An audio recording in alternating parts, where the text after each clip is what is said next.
ሰላም ጤና ይስጥልን ተመልካቾቻችን ከአንከር ሚዲያ ዝግጅት ክፍል ያክብሮ ሰላምታችንን እናቀርባለን። ዜናዎችን ይዤ መጥቻለሁ። መሳይ መኮንን ነኝ። በተለያዩ የአማራ ክልል አካባቢዎች የህልውና ተጋድሎ ተጠናክሮ እየተካሄደ ነው። ጎንደር በበርካታ አካባቢዎች ከአብይ አህመድ ሰራዊት ጋር ውጊያዎች ቀጥለዋል። የአብይ አህመድ ሰራዊት በትግራይ ከደረሰበት ኪሳራ የበለጠ በአማራ ክልል ከፋኖ ጋር እየተደረገ ባለው ጦርነት ከፍተኛ ጉዳት እየገጠመው መሆኑን አመነ። በሰራዊቱ አመራሮች መሃል በአማራ ክልሉ ጦርነት ላይ ልዩነት እየተፈጠረ መሆኑን የደረሰን መረጃ ያመለክታል። ኤታ ማዦር ሹም ብርሃኑ ጁላ ቀጥታ ምክትሉን ጀነራል አበባው ታደሰ ላይ ባነጣጠረ ውንጀላ ከፋኖ ጋር የገባንበት ጦርነት በተሳሳተ መረጃ ላይ የተመረኮዘ ነው ማለታቸው ተመልክቷል። ሆን ተብሎ የተሳሳተ መረጃ ተሰጥቶናል አሊያም በሰራዊቱ ውስጥ ሳቦታጅ የሚያደርግ ኃይል ገብቷል ሲሉ ፊልድ ማርሻል ብርሃኑ ጁላ መግለጻቸውን ከደረሰን መረጃ ለማወቅ ተችሏል። አማራ ክልል የገጠመን ኪሳራ ከትግራዩ የሁለት ዓመቱ ጦርነት የከፋ ነው። በተለይ በተዋጊ ሰራዊታችን ላይ የደረሰው ኪሳራ በትግራይ ከገጠመን ይበልጣል ያሉት ፊልድ ማርሻሉ ይህም የሆነው ስለ ፋኖ ቁመና ትክክለኛ መረጃ ይዘን ወደ ጦርነቱ ባለመግባታችን ነው ሲሉ በቁጭት ተናግረዋል። በትግራይ ከህወሓት ጋር በተደረገው ጦርነት ከፍተኛ ቁጥር ያለው የአብይ አህመድ ሰራዊት ኪሳራ ቢደርስበትም በአማራ ክልል ከፋኖ ጋር የተደረገው ጦርነት የበለጠ ቁጥር ያለው ሰራዊት ከጥቅም ውጪ መውጣቱን በአዛዦቹ በኩል በተደረገው ግምገማ መረጋገጡንም ለማወቅ ተችሏል። በጦር መሳሪያዎች ኪሳራም ቢሆን ፋኖ ከቀላል ኋላ ቀር መሳሪያ እስከ ሞርታርና ዲሽቃ መታጠቅ የቻለው ከአገዛዙ ሰራዊት በምርኮና በተለያዩ መንገዶች ባገኘው መሳሪያዎች መሆኑን በግምገማ ያነሱት የአብይ አህመድ ጀነራሎች ኪሳራው በእግረኛ የሰራዊቱ ክፍል ብቻ ሳይሆን ከባድ መሳሪያዎችንና ተተኳሾችን ጭምር በገፍ የተማረኩበት እንደሆነም ተመልክቷል። በአማራ ክልል ከፋኖ ጋር የተጀመረው ጦርነት አገባቡ ላይ ልዩነት ውስጥ የገቡት የአብይ አህመድ ከፍተኛ ወታደራዊ አመራሮች እንዴት እንወጣለን በሚለው ላይ ከፖለቲካ መሪዎች ጋር ሳይቀር ሰፊ ልዩነት ውስጥ መግባታቸው እየተነገረ ነው። አብይ አህመድ አሁን ባለው ሁኔታ ስለ አማራ ክልሉ ጦርነት ግልጽ የሆነ የመውጫ ስትራቴጂ እንደሌለው የሚገልጹት የአንከር ሚዲያ ምንጮች በአጠቃላይ ብልጽግና በግራ መጋባት ውስጥ እንደሚገኝ አመልክተዋል። ባለፉት 2 ሳምንታት ብቻ በአማራ ክልል ከ5000 በላይ የአብይ አህመድ ወታደሮች የተማረኩ ሲሆን በሺዎች የሚቆጠሩት ከጥቅም ውጪ መሆናቸውን ለአንከር ሚዲያ ከተለያዩ አውደ ግንባሮች ተሰብስበው ከደረሱት መረጃዎች ለማወቅ ተችሏል። የመተማ ዮሐንስ ከተማ በፋኖ ኃይሎች ቁጥጥር ስር መሆኗ ተገለጸ። ሱዳን ድንበሯን እንደዘጋችም ተመልክቷል። ከትላንት ጀምሮ ሲካሄድ የነበረው ውጊያ በዛሬው ዕለት የአብይ አህመድ አገዛዝን የጸጥታ መዋቅር በማፍረስ ከተማዋን ሙሉ በሙሉ መቆጣጠር መቻሉን የአማራ ፋኖ ጎንደር እዝ አስታውቋል። የሱዳኑ የዜና ወኪል ሱዳን ትሪቡን የፋኖ ኃይሎች የመተማ ዮሐንስን ከተማ ተቆጣጥረዋል፣ የመንግስት ኃይሎች ወደ ሱዳን ገብተዋል፣ ድንበሩም ተዘግቷል ሲል ዘግቧል። የአማራ ፋኖ ጎንደር እዝ አርበኞች ክፍለ ጦርና የአጣና ዋሴ ክፍለ ጦር በጋራ በፈጸሙት የማጥቃት እርምጃ ነው የአብይ አህመድ ሰራዊት ከፍተኛ ኪሳራን አስተናግዶ አብዛኛው ኃይሉ ምርኮና ቁስለኛ የሆነው። የአማራ ፋኖ የጎንደር እዝ የፋይናንስ ቁጥጥርና የአርበኞች ክፍለ ጦር ዋና አዛዥ ሻለቃ ብርሃኑ ነጋ ለአንከር ሚዲያ እንዳረጋገጡት አሁን መተማ ዮሐንስ በቁጥጥር ስር ይገኛል። የብልጽግና መዋቅር ሙሉ በሙሉ ፈርሷል። የመተማ ወረዳን በሙሉ ነጻ ያደረገው የፋኖ ኃይል ከምዕራብ ጎንደር የብልጽግናን አገዛዝ ጠራርጎ ለማስወገድ እንደተዘጋጀም ሻለቃ ብርሃኑ ለአንከር ሚዲያ ገልጸዋል። በወሎ አሁንም በተጠናከረ ሁኔታ በአገዛዙ ሰራዊት ላይ የሚደረገው ጥቃት እንደቀጠለ ነው። የአገዛዙ ሰራዊት በምርኮና በራሳቸው ጊዜ እጅ በመስጠት ከፍተኛ ቁጥር ያለው የአብይ አህመድ ሰራዊት ወደ ፋኖ መግባቱ እየተነገረ ነው። በሌላ በኩል የድሮን ጥቃት የተፈጸመም ይገኛል። በወሎና በጎጃም በተፈጸመ የድሮን ጥቃት ሰላማዊ ዜጎች መሞታቸውም እንደዚሁ ተመልክቷል። በአማራ ክልል ስላለው ወቅታዊ ሁኔታ የተመለከተ ዘገባ ዓለም አቀፍ ተቋማትም እያቀረቡ ነው። የጀርመን ድምጽ ሬዲዮ ሰሞኑን እንደዘገበው በበርካታ አካባቢዎች ፋኖች የበላይነት እንዲያዙና በርከት በርከት ያሉ አካባቢዎችንም መቆጣጠራቸውን የተመለከተ ሰፋ ያለ ዘገባ አቅርበዋል። የብልጽግና መንግስት ቃል አቀባይ ዜናውን በማስተባበል ፋኖዎች የሚያደርጉትን ግስጋሴ አስተባብለዋል። በዚህ ጉዳይ ላይ ሰፋ አድርገን የምንመለከትበትን መረጃዎችን ይዘን መተናል። የዘውትር ተሳታፊያችን እንግዲህ መረጃዎችን ሊያቀርብልን ተዘጋጅቷል። በጣም ነው ማመሰግነው። እንግዲህ ከድሎቹን ጀምር ምን አሉ አዳዲስ መረጃዎች? አመሰግናለሁ መሳይ። እንግዲህ ከሮብለት አመሻሽ ጀምሮ በቆቦ እና በዙሪያ ባሉ ወረዳዎች ላይ የአገዛዙ 49ኛ ክፍለ ጦር በጣም በከፍተኛ ደረጃ ወታደራዊ ሎጂስቲክሱን አጠናክሮ በብረት ተሽከርካሪዎች ወታደራዊ ተሽከርካሪዎች የታጀበ ወታደራዊ እንቅስቃሴ በማድረግ በተለይ የቆቦ ዙሪያ ወረዳዎችን ከፋኖ ኃይሎች ለማስለቀቅ ከፍተኛ ጥረት አድርጎ በከፍተኛ ደረጃ ተመቶ ምናልባትም በታሪክ ስላልተነገረለት ነው እንጂ ከወሎ ድሮች እጅግ የበዛው ከፍተኛ ኪሳራ የደረሰበት 49ኛ ክፍለ ጦር ከስታፍ አባላት በስተቀር ሙሉ በሙሉ ተደምስሶ አብዛኛዎቹ ሙትና ቁስለኛ በመሆን ቀሪዎቹ ደግሞ እጅ ሰጠው 49ኛ ክፍለ ጦር የምትባለው የአገዛዙ ጠንካራ ኃይል ተበትና ታሪክ ማድረግ ይችላል። የፋኖ ኃይሎች በዚህ ያልተማረው የአገዛዙ ኃይል እንደገና ተጠናክሮ በርካታ ኃይል ይዞ በመጓዝ በአምባሰል ተራራማና ስትራቴጂክ በሆኑ ወረዳዎች በተለይ በአራት ወታደራዊ ቀጠናዎች ላይ በጨፌ፣ ውጫሌ፣ ጭሳ፣ ሞርጌሳ በተባሉ ቀጠናዎች ላይ ከፍተኛ ጥቃት ለመሰንዘር ተንቀሳቅሶ ባደረገው ውጊያ ተበትኖ ነው የተመለሰው። በዚህ ቀጠና የአማራ ፋኖ ብሔራዊ ኃይል ምስራቅ አማራ ቀጠና በልጅ ኢያሱ ኮር ስር የሚገኙት ራምቦ ክፍለ ጦር፣ ራሳሊ ክፍለ ጦር፣ የእጁ ክፍለ ጦርና ባለሽሩጡ ክፍለ ጦሮች ጋር በተወጣጡ አህዶች ዛሬ ከጠዋቱ 12 ሰዓት ጀምሮ በዚህ ቀጠና ላይ ከፍተኛ የተባለ ውጊያ እየተደረገ ነው። የፋኖ ኃይሎችን በተለይ ከጨፌ እስከ ውጫሌ ባለው እንዲሁም ጭሳ እና ሁርጌሳ በተባሉ አካባቢዎች በሰነዘሩት የማጥቃት እንቅስቃሴ በተለይ ደግሞ ሁርጌሳ ከተማ ላይ የነበረውን የአገዛዙን ጠንካራ ምሽግ በመስበር በርካታ ጦር በመደምሰስ ቦታውን መቆጣጠር መቻላቸውንና ከዚህ በፊት የአገዛዙ ጦርችን ከተማ ከ2 ቀናት በፊት ይዣታለሁ ብሎ ያለምንም ውጊያ ፋኖዎች ከለቀቋት በኋላ ገብቶ የነበረ ቢሆንም የፋኖ ኃይሎች ስቦ በመምታት በሚለው ስትራቴጂያቸው መሰረት በርካታ ኃይሉ ተደምስሶበት ቦታዋንም ለፋኖ ኃይሎች ውርጌሳን ከተማ ለፋኖ ኃይሎች አስረክቦ መውጣቱን ለማወቅ ተችሏል። በዚሁ ቀጠና በአምባሰል ወረዳ በአገዛዙ ጦርና በፋኖ ኃይሎች መካከል አሁንም ከፍተኛ ውጊያ እየተደረገ ሲሆን በተለይ ማርዬ፣ ጨፍጨሬ፣ ኪንቴሪና ጉልቦ በተባሉ ቦታዎች ላይ በተደረገው እና እየተደረገ ባለው ውጊያ የልጅ ኢያሱ ኮር ከፍተኛ ድል መቀዳጀቱንና በተደረገውም ውጊያ ከ60 በላይ የአገዛዙን ጦር መደምሰስ መቻላቸውንና የበርካታ የጦር መሳሪያ መማረካቸውን እንዲሁም በርካታ ኃይሉ እጅ መስጠቱን ለማወቅ ተችሏል። መሳይ በጣም የሚገርመው ነገር ይሄ በአንድ 49ኛ ክፍለ ጦር ከተመታ በኋላ 11ኛ እዝ 104ኛ ኮር 35ኛ ክፍለ ጦር በአምባሰል አካባቢ እየተደረገ ያለው አጠቃላይ የመንግስት ኃይል በዛ ቀጠና እየፈጸመ ያለውን የድሮን ጥቃት እንዲሁም በሲቪሎች ላይ እየተፈጸመ ያለውን ጥቃት በመቃወም በገፍ እጅ እየሰጠ እንደሚገኝና ይሄም በርካታ የማህበራዊ ድረገጾች ተለቆ ለህዝብ እየታየ እንደሆነ ለማወቅ ተችሏል። በአጠቃላይ ግን በዚህ ባለፉት 24 ሰዓታት የድሮን ጥቃት በአካባቢው ላይ እየተፈጸመ እንደሚገኝና በተለይ በራያ ግንባር በ19 ቦታዎች ላይ የድሮን ጥቃት መፈጸሙንና አሁን ደግሞ በዛሬው ዕለት ከባህር ዳር ከተማ አስተዳደር ስር የምትገኘው የሳተላይት ከተማ ተብላ የምትጠቀሰው ዳና ማርያም ላይ ከጠዋቱ 3 ሰዓት ላይ የድሮን ጥቃት በመፈጸም እናትና ልጅን ጨምሮ በርካታ ሲቪሎችን መግደሉንና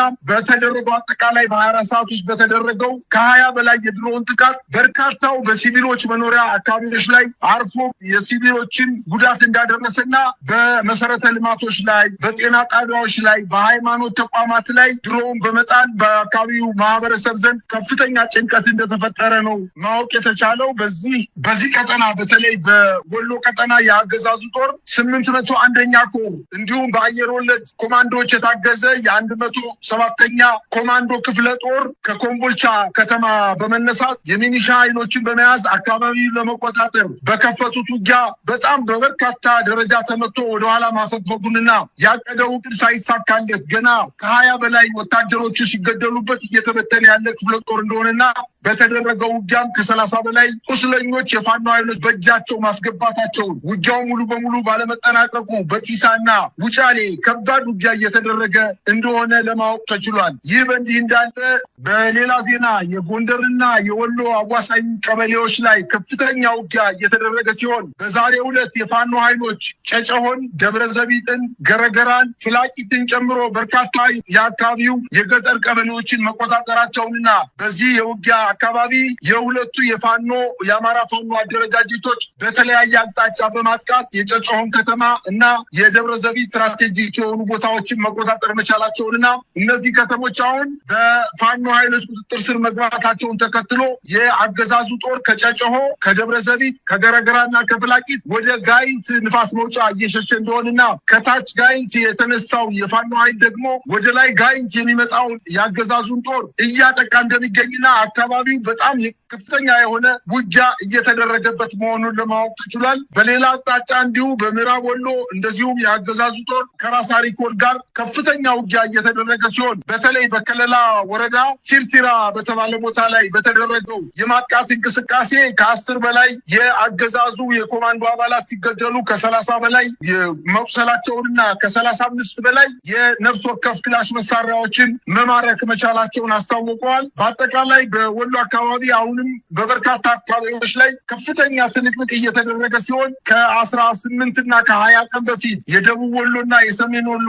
ወታደራዊ ጠቀሜታ ያላቸውን ቁልፍ ተራራዎችና ምሽጎችን የተነጠቀው የአገዛዙ ጦር መልሶ ለመያዝ በበርካታ አቅጣጫዎች ጥቃት እየሰነዘረ ቢሆንም የፋኖ ኃይሎች መልሶ በማጥቃትና ስቦ በመምታት በሚለው ስትራቴጂ በአንዳንድ ቦታዎችን ላይ ሙሉ በሙሉ በማጥቃት እንቅስቃሴ በመሄድ በርካታ ምሽጎችን እየደረመሱ ምሽጎችን መቆጣጠር መቻላቸውን ነው ያስታወቁት። ይሄ ተከትሎ በዋርላ ድላንታ በተለይ በድላንታና በጋሸና አካባቢ አሁንም የመቂትን የገረገራን አካባቢ የፋኖ ኃይሎች እንዲሁም የጨጨሆንና የደብረዘቢጥ ከተሞችን በፋኖ ኃይሎች እጅ መውደቅ ተከትሎ አሁን በጠቀስኩልህ ጋሸናና በድላንታ አካባቢ የፋኖ ኃይሎች ወደ ከተማዋ ተጠግተው ምሽጎች ላይ ከፍተኛ ማጥቃት እንደሰነዘሩና በዛ አካባቢ የሚገኘው አርሶ አደር በሙሉ ነግበኔ ነው በማለት ከፋኖ ኃይሎች ጋር የቃታ ብሮቱን ይዞ ከፋኖ ኃይሎች ጋር ወደ ውጊያ መግባታቸውን ነው ለማወቅ የተቻለው። እንግዲህ ከተማው አካባቢ በተጠቀሱት ከተሞች አካባቢ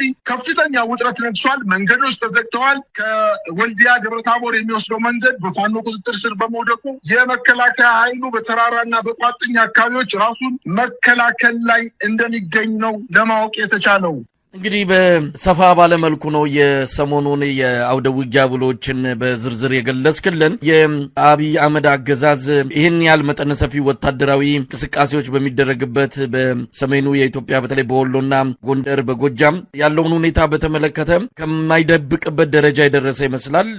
የጀርመን ድምጽ ሬዲዮ የዘገበው ምናልባትም የፋኖች የጥቃት አድማስ እየሰፋ መምጣቱን ከተሞች መቆጣጠራቸው በትክክልም በገለልተኛ ሚዲያዎች በሚባሉት በጀርመን ድምጽ ሬዲዮ ጭምር እየተረጋገጠ መምጣቱ የአብይ አህመድ አገዛዝ የኢትዮጵያን ሕዝብ እያደናገረ የፋኖችን አለመኖር ለመግለጽ በሚል የሚጠቀማቸውን የተለያዩ ትርክቶችን ከዚህ በኋላ የሚቀበለው ሊኖር እንደማይችል በሚገባ የታየበት አጋጣሚ ነው ማለት እንችላለን። አሁንም የሉም ጽንፈኞቹ የሉም የሚል መከላከያ ነው የአገዛዙ ምክትል ቃል አቀባይ የገለጹት። ለማንኛውም በአጠቃላይ ይህንን ተከትሎ የድሮን ጥቃት መሰንዘር ነው አገዛዙ በቀጥታ የገባው ጭካኔ እርምጃዎችን መውሰድ ነው። ሰሞኑን ሲዘገብ እንደነበረውም አማራ ፋኖ ታጋይ ሴቶችን ከማረካቸው ወይም ከገደላቸው በኋላ ጡት መቁረጥ፣ ሰውነታቸውን መተልተል እንዲህ አይነት እርምጃዎችን መውሰድ ጀምረዋል። ሕጻናትን ጨምሮ ሰላማዊ ዜጎችን በድሮን መምታት ጀምረዋልና የተስፋ መቁረጥ ስለመሆኑ በተለያዩ ገለልተኛ አካላትም እየተገለጸ ይገኛል። ምን ማለት ይቻላል?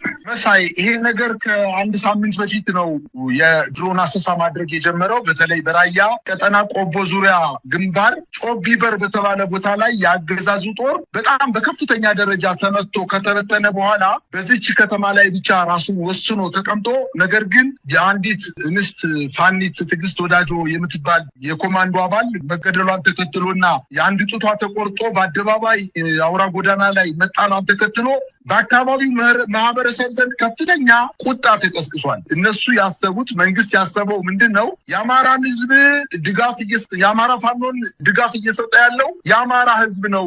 ጫካ ከደበቀው ሰው የደበቀው አይገኝምና ስለዚህ ከማህበረሰቡ መነጠል አለብን። ማህበረሰቡ መቃኝ መረረኝ ብሎ ወደ ሽሽት እንዲሄድና ለፋኖ ኃይሎች ድጋፍ እንዳይሰጥ ለማድረግ የማሸማቀቅ ስራ ለመስራት በቅድ የተነደፈ አዛዦች ማረጋገጫ የሰጡበት እስኪመስል ድረስ በተለያዩ አቅጣጫዎች የተጠና የሴቶች ታጋዮችን አጥስሎ በመያዝ በመግደልና ጡታቸውን በመቁረጥ ከፍተኛ ጭካኔያዊ ተግባር የፈጸመ መሆኑና አሁንም ይሄ ተግባር የፋኖ ኃይሎችን ወደኋላ ግንባራቸውን አጥተው ወደኋላ ሊመለሱ ባለመቻሉ በተለይ አቧሬ፣ በዚህ በቆቦ ቀጠና አቧሬ፣ አርቢት፣ ጨፌ ሜዳ፣ አማንያ፣ ዳሞ፣ ዳኖ፣ ጮቤበር፣ ቀመሌ ተክለ ሃይማኖትና ቀለበት፣ ሆርማት፣ ዋሳ፣ አሳመምቻ፣ አረፋ ጊዮርጊስ፣ ተኩለሽ በሚባሉ አካባቢዎች ከፍተኛ የድሮን አሰሳ ማድረግ ተጀመረ 3 ቀናት ሆኖታል። ነገር ግን የፋኖ ኃይሎች የሚገርመው ነገር ከልምዳቸው በመነሳት የድሮን እንቅስቃሴ በሚደረግበት ሰዓት ልክ እንደ